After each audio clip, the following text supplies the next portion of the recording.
12 বছর পর পর হয় পূর্ণ কুম্ভ মেলা, আর 12টি কুম্ভ মেলা মিলিয়ে হয় মহাকুম্ভের মেলা। আর এবারে 2025 সালে 144 বছর পর প্রয়াগরাজে হচ্ছে মহাকুম্ভ মেলা।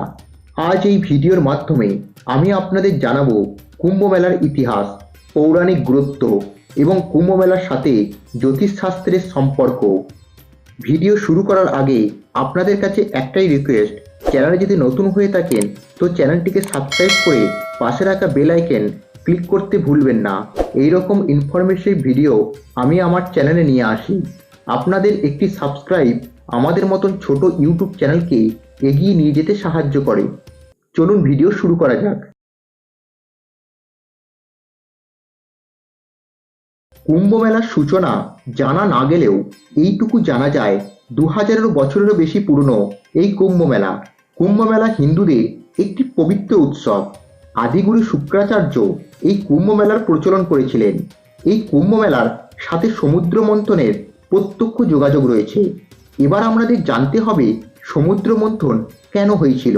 পৌরাণিক কাহিনী অনুসারে শ্রীবিষ্ণু দুর্বাসা মুনির তপস্যায় তুষ্ট হয়ে অলৌকিক ক্ষমতা সম্পন্ন একটি ফুল দুর্বাসা মুনিকে দান করেন, কিন্তু সন্ন্যাস জীবনযাত্রায় ওই ফুলের তেমন কোনো প্রয়োজনীয়তা ছিল না মুনির, তাই দেবতাদের কাজে আসতে পারে এই ভেবে দুর্বাসা মুনি ওই ফুল ইন্দ্রদেবকে দেন। আমোদ প্রমোদে ডুবে থাকা ইন্দ্রদেব ওই ফুলের গুরুত্ব বুঝতে না পেরে অবহেলা করে ও ঐরাবতের মাথায় রাখেন। ঐরাবত ওই ফুল মাটিতে ফেলে মারিয়ে দেয়। এইসব দেখে দুর্বাসা মুনি খুব রেগে গিয়ে ইন্দ্রদেবকে অভিশাপ দেয়। দেবতাদের যে ক্ষমতার জন্য ইন্দ্রদেব মণির দানকে অবহেলা করেছেন, দেবতারা সেই শক্তি ও সৌন্দর্য হারাবে। তখন সকল দেবতাগণ শক্তি হারিয়ে দুর্বল হয়ে পড়ে এবং লক্ষ্মী দেবী পাতালে প্রবেশ করেন। দেবতাদের হারিয়ে যাওয়া শক্তি ফেরত পাওয়ার জন্য শ্রীবিষ্ণু সমুদ্র মন্থনে পাতাল থেকে অমৃত তোলার পরামর্শ দেন। সমুদ্র মন্থনের মতন অতি কঠিন কাজ তখন দুর্বল দেবতাদের জন্য সম্ভব ছিল না। শ্রীবিষ্ণুর কথাতেই তখন দেবতারা সমান ভাগ দেওয়ার শর্তে অসুরদের শক্তিকে কাজে লাগান। অমৃত লাভের আশায় অসুররাও সম্মত হয়। এই মন্থনে মান্দারা পর্বতকে দণ্ড ও সর্প বাসুদেবকে দড়ি হিসেবে ব্যবহার করা হয়। দেবতা ও অসুরদের মিলিত প্রচেষ্টায় পাতাল থেকে অনেক মূল্যবান জিনিস উঠে আসে।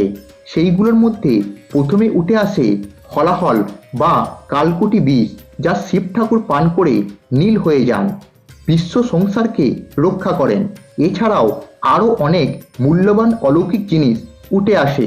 সবশেষে উঠে আসে অমৃত কলস। কুম্ভ মানে মাটি বা কলস। অমৃত কলস উঠে এলে অমৃতের ভাগ নিয়ে দেবতা ও অসুরদের মধ্যে গন্ডগোল শুরু হয়। অসুরদের দাবি তাদের শক্তিতেই অমৃত কলস উঠে এসেছে, তাই ওরাই অমৃতের অধিকারী। দেবতারাও তাদের সমান অধিকার ছাড়ার পাত্র নয়। তখন 12 দিন ধরে দেবতা ও অসুরদের মধ্যে প্রবল যুদ্ধ চলে, যা আমাদের সাধারণ মানুষের কাছে 12 বছরের সমতুল্য। যুদ্ধ থামিয়ে বিশ্ব সংসারকে রক্ষা করার জন্য শ্রীবিষ্ণু মোহিনীর রূপ ধরে অসুরদের তার মায়াবী রূপে বেঁধে বোকা বানিয়ে অসুরদের কাছ থেকে অমৃত নিয়ে অমৃতের কলস ইন্দ্রের পুত্র জয়ন্তকে দেয়। জয়ন্ত গৌড়ের পিঠে করে অমৃতের কলস স্বর্গে নিয়ে যাওয়ার সময় কলস থেকে ছলকে 4 ফোঁটা অমৃত পৃথিবীর 4টি জলধারাতে পড়ে।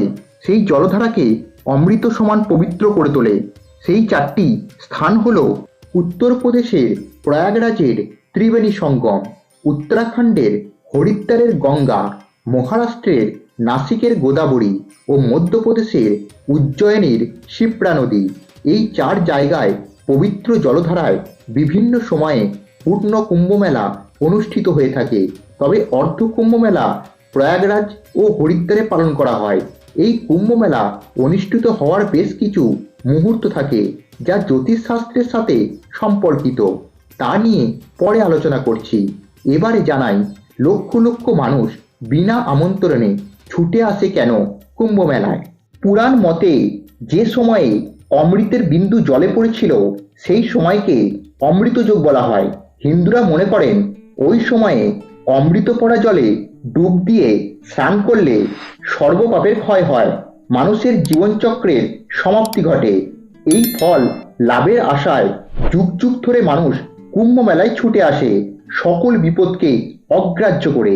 2025 সালের পর কুম্ভ মেলা আবার অনুষ্ঠিত হবে মহারাষ্ট্রের নাসিকের গোদাবরীর তীরে। 2025 সালে প্রয়াগরাজের ত্রিবেণী সঙ্গমের জলে প্রতিদিন লক্ষ লক্ষ মানুষ পূর্ণ লাভের আশায় ডুব দিচ্ছে। প্রয়াগরাজের ত্রিবেণী সঙ্গম হল গঙ্গা, যমুনা ও অদৃশ্য হয়ে বয়ে চলা সরস্বতী নদীর মিলনস্থল। সঙ্গমে স্নান করলে পবিত্রতা আসে। এখানে যেহেতু কুম্ভ মেলা চলছে, তাই পূর্ণ লাভের আশা অনেক বেশি। এবার আপনাদের জানাই, কুম্ভ মেলা অনুষ্ঠিত হয় তিথি দেখে, গ্রহ নক্ষত্রের অবস্থান মেনে। যখন বৃহস্পতি বিশেষ অবস্থানে থাকে, পাশাপাশি চাঁদ এবং সূর্যের অবস্থানও বেশ গুরুত্বপূর্ণ। মকর ক্রান্তিতে সূর্য মকর রাশিতে প্রবেশ করে, আর এই দিনই কুম্ভ মেলার সৃষ্টি করে। গ্রহদের এই রকম অবস্থান দেখে তবেই কুম্ভ মেলার আয়োজন করা হয়। পূর্ণ কুম্ভ প্রয়াগরাজে, নাসিকে, হরিদ্বারে এবং উজ্জয়িনীতে অনুষ্ঠিত হলেও অর্ধকুম্ভ শুধুমাত্র প্রয়াগরাজ ও হরিদ্বারে অনুষ্ঠিত হয়। শাস্ত্র মতে কুম্ভ মেলায় মোক্ষ লাভ তারই হয় যে স্নান করে ওই জলে দাঁড়িয়ে নিজের মনের লোভ, লালসা, হিংসা, কামনা, বাসনা ত্যাগ করতে পারবে। এই বছরে মহাকুম্ভে যারা প্রয়াগরাজের পবিত্র জল ছোঁয়ার সুযোগ পেয়েছেন, তারা কমেন্ট করে জানাবেন আপনাদের অভিজ্ঞতা। আজকের ভিডিওটি ভালো লাগলে লাইক, শেয়ার ও সাবস্ক্রাইব করে পাশে থাকবেন, আশায় রইলাম। সবাই খুব ভালো থাকবেন। দেখা হচ্ছে পরবর্তী ভিডিওতে।